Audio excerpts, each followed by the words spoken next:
अस्सलाम वालेकुम दोस्तों। पाकिस्तान ने बांग्लादेश के खिलाफ जो टी20 मैचेस की सीरीज खेलनी है उसमें से 5-6 क्रिकेटर्स को रेस्ट देना बहुत जरूरी है। उसमें बाबर आजम, मोहम्मद रिजवान, शहीन शाह अफरीदी, हारिस रऊफ, नसीम शाह, इन 5 क्रिकेटर्स का नाम लिया है शाहिद अफरीदी ने। उन्होंने बोला कि अगर मैं चीफ सिलेक्टर होता तो इन 5 को रेस्ट देता। और मुझे लगता है कि शायद शादाब खान जो ऑलरेडी टीम पाकिस्तान का टी20 का हिस्सा है, शायद उनको भी रेस्ट की जरूरत पड़े। तो ये 6 क्रिकेटर्स हैं जिनको रेस्ट दिया जा सकता है। शाहिद अफरीदी ने कहा कि मैंने हारिस रऊफ और शहीन अफरीदी की जो इरफान न्याजी के सामने उन्होंने बॉलिंग की है, वो मैं हैरान हुआ हूं कि ये यॉर्कर कहाँ गए।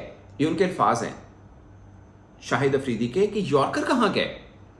यानी हमारे फास्ट बॉलर्स की हमेशा स्ट्रेंथ हुआ करती थी कि यॉर्कर करके बल्लेबाजों को परेशान करना, खासकर डेथ ओवर के अंदर। और एक और बात उन्होंने की जो मुझे भी परेशानी लगी हुई है कि पाकिस्तान सुपर लीग के अंदर पूरे में आप कोई एक आपको पाकिस्तानी बॉलर ऐसा लगा जो आपको लगे यार ये डेथ ओवर स्पेशलिस्ट बॉलर बन सकता है या डेथ ओवर स्पेशलिस्ट है।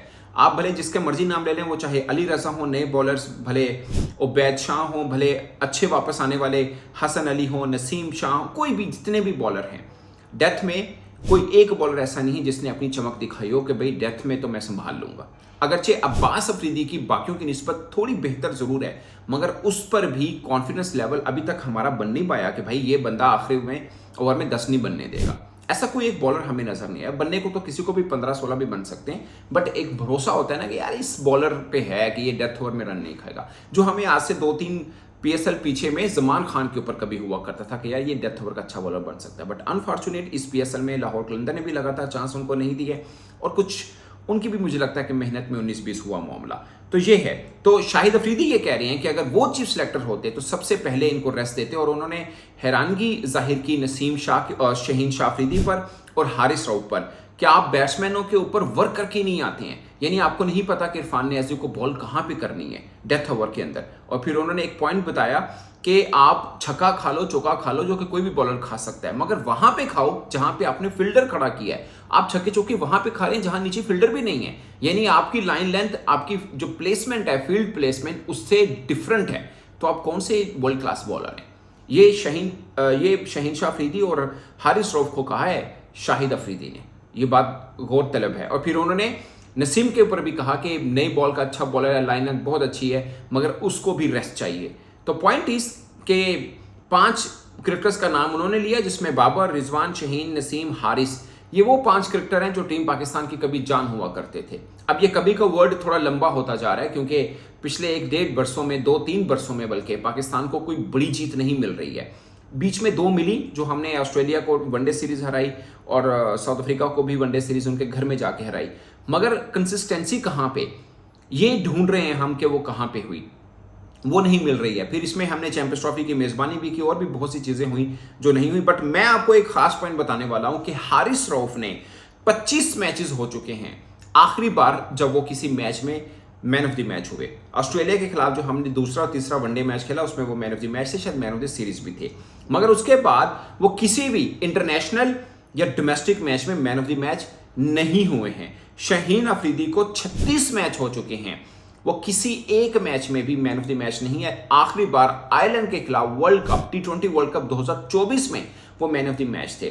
तो हारिस रऊफ के 25 में से 16 मैच इंटरनेशनल के हैं, जबकि शहीन शाह अफरीदी के 36 में से 22 मैच इंटरनेशनल हैं। यानी बाकी जो मैच हैं उनमें से 9 ये जो पाकिस्तान सुपर लीग के मैचेस हैं और 5 उनके बीपीएल के मैचेस हैं। मैं शहीन की बात कर रहा हूं। सेम हारिस रऊफ के 9 मैचेस पीएसएल के बनते हैं, एक में भी मैन ऑफ द मैच नहीं है। आप अंदाजा करें कि एक बॉलर जो वर्ल्ड हम अपने तौर पर पाकिस्तान के सबसे बड़े बॉलर मानते हैं, वो पीएसएल के अभी तक किसी एक मैच में मैन ऑफ द मैच नहीं है। तो मतलब पीक में नहीं है, फॉर्म में नहीं है, रिदम में नहीं है, ये साफ है।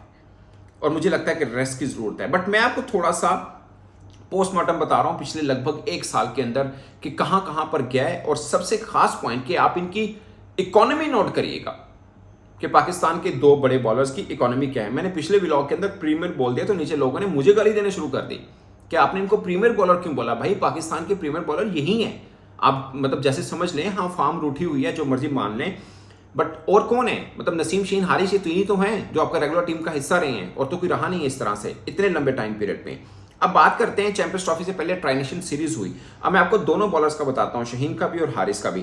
ट्राई नेशन सीरीज में 3 मैच खेले शाहीन शाह अफरीदी ने, 29 ओवर्स किए, 199 यानी 199 रन दिए, 6 विकेट्स मिली और उनका बेस्ट जो था वो 88 फॉर 3 था और इकोनॉमी इनकी 6.86 की इकोनॉमी वनडे में, ट्राई नेशन वनडे में हुआ था। हारिस रऊफ इंजर्ड हो गए थे मगर 6.2 ओवर किए थे, 23 रन देकर 1 विकेट थी, अभी डेथ ओवर करने थे उन्होंने और वो इंजर्ड हो गए। फिर चैंपियंस ट्रॉफी में आते हैं, हारिस रऊफ ने 2 मैच खेले, 17 ओवर्स किए यानी 17 ओवर किए, 135 रन हुए, सिर्फ 2 विकेट मिली, 7.94 की इकोनॉमी के साथ। शाहीन शाह अफरीदी ने 18 ओवर किए, 142 रन दिए, 7.88 की इकोनॉमी से और 2 विकेट मिली हैं इनको। टू मच, यानी आपके 2 बड़े बॉलर्स को चैंपियंस ट्रॉफी में ऑलमोस्ट 8 की इकोनॉमी से रन हुए हैं और दोनों को मिला के देख लें आप कितने रन बनते हैं। एक को 17 में 135, एक को 18 में 142, यानी दोनों के मिला के 35 ओवर में लगभग 350 रन हुए हैं। तो वेरी अनफॉर्चुनेट, और विकेट सिर्फ 4 मिली हैं दोनों की कलेक्टिव। फिर हम न्यूजीलैंड T20 सीरीज खेलने गए। हारिस रऊफ ने 4 मैचेस में 13 ओवर्स किए, 98 फॉर 8, इकोनॉमी 7.53। ये न्यूजीलैंड टूर हारिस रऊफ का कदरे बेहतर रहा। शाहीन शाह अफरीदी ने 4 मैचेस में 13 ओवर किए, 133 रन दिए, 2 विकेट्स मिली उनको, 10.23 की economy. Oh my God. ODI series against New Zealand Shaheen खेले नहीं थे, हारिस रऊफ खेले थे। 2 मैच में 20 ओवर किए, 113 रन हुए, 3 विकेट मिली, इकोनॉमी थी 5.65 की, बेहतर है फिर भी। पीएसएल के 9 मैचेस में अब तक हारिस रऊफ ने 8 इनिंग्स में बॉलिंग की है, 28.3 ओवर बनते हैं, 302 रन, 28 ओवर में 302 run. Would you believe? 11 wickets मिली हैं, इकोनॉमी 10.59 की इकोनॉमी है, 10.59 की economy. Oh my God. Shaheen Shah Afridi 8 innings, 27 overs, 219 run, 9 wickets, 8.11 की इकोनॉमी। मतलब हारिस रऊफ की 10.5 की इकोनॉमी है और शाहीन अफरीदी की 8.11 की। शाहीन की कदरे बेहतर बॉलिंग हुई, वैसे नई बॉल के साथ बेहतर बॉलिंग की उन्होंने। तो ये है दोस्तों ओवरऑल सूरत हाल पाकिस्तान के इनकी। तो आप अगर सोचेंगे कि फिर इनकी जगह पे किसको होना चाहिए, ये भी तो सवाल है ना। और शाहिद अफरीदी ने भी ये बात की कि जिन यंगस्टर्स को आप इनकी जगह पे डालेंगे उनको कहें कि हमने 6 बड़े खिलाड़ी को ड्रॉप करके आपको टीम में जगह दी है, तो अब आपने परफॉर्म करके दिखाने। और मुझे लगता है कि सिर्फ ये बांग्लादेश के खिलाफ 5 T20 मैचेस नहीं, इनको 2-3 सीरीज दें। जैसे हसन नवाज ने 100 कर दिया न्यूजीलैंड के खिलाफ, उनकी एक सीरीज वो हुई, एक ये, उसके बाद एक और सीरीज दीजिए, थोड़े टाइम दें इनको।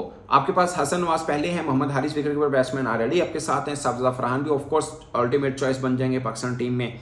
और मुझे लगता है कि बॉलिंग पर्सपेक्टिव में खुरम शहजाद को लाना चाहिए, आरिफ यकूब को लेग स्पिनर के तौर पर आना चाहिए। ऑलरेडी सुफियान मुकीम हैं, अबरार टीम के अंदर हैं, आरिफ यकूब भी होने चाहिए। अगर वो खेले तो उन दोनों को कड़ा चैलेंज वो कर सकते हैं। बाकी मुझे लगता है कि फ़हीम अशरफ को ड्रॉप नहीं करेंगे, बट एज ए बॉलर उनकी इकोनॉमी कुछ ज़्यादा बेहतर नहीं है। बैटिंग में थोड़े बहुत रन किए, बट बॉलिंग बैटिंग दोनों के मिला के एज एन ऑलराउंडर शायद पाकिस्तानी में देखा जाए तो सबसे बेहतर उनकी परफॉर्मेंस होगी। वसीम जूनियर को होना चाहिए टीम का हिस्सा, आकिब जावेद को होना चाहिए, तो ये वो हैं। बाकी मोहम्मद अली को तो नहीं डालेंगे, बट मुझे लगता है कि उनको भी होना चाहिए क्योंकि पीएसएल में फेयर चांस नहीं मिला था। पहले 2 मैचेस में 8 ओवर कराए, 108 रन दिए, कोई शायद विकेट नहीं मिली। आखिरी मैच के अंदर 23 रन देके 3 विकेट उनको मिल गई थी। तो मुझे लगता है कि जो पहले 3 मैचेस की मैं आपको कहानी बता रहा हूँ कि मुझे लगता है कि मोहम्मद अली को फेयर चांस होना चाहिए इंटरनेशनली भी। तो कुछ ये है दोस्तों सूरत हाल ओवरऑल हमारे पास। बाकी अब्बास अफरीदी टीम का हिस्सा होंगे। अब्बास अफरीदी, वसीम जूनियर, खुरम शहजाद, आकिब जावेद, ये 4 फास्ट बॉलर हैं। 3 आप स्पिनर डालिए क्योंकि एशिया के अंदर ही एशिया कप होने अगर हुआ तो T20 वर्ल्ड कप भी एशिया के अंदर है। 3 स्पिनर आपके पास सुफियान मुकीम है, आरिफ यकूब है, आपके पास अबरार है, तो तीनों स्पिनर्स के साथ मामला। तो यूँ आपके 7 बॉलर्स वाली ऑप्शन हो जाएगी, 8 आपके पास बैट्समैन होंगे, 15 का स्क्वाड बन जाएगा, तो थोड़ी बेहतर टीम बन पाएगी। बाकी हसन नवाज हैं आपके पास, इरफान नियाजी हैं आपके पास, मोहम्मद हारिस हैं, फ़खर जमान आ जाएंगे, साइम अयूब आ जाएंगे, तो साबज़दा फरहान आ जाएंगे, तो बैटिंग भी पूरे का पूरा आपका बेहतर रहेगा। तो ये सूरत हाल है दोस्तों ओवरऑल। इस पर आप अपनी राय कमेंट के सूट में जरूर बताएगा। मेरी तरफ से इतना ही, इजाज़त दीजिए, अल्लाह हाफिज़।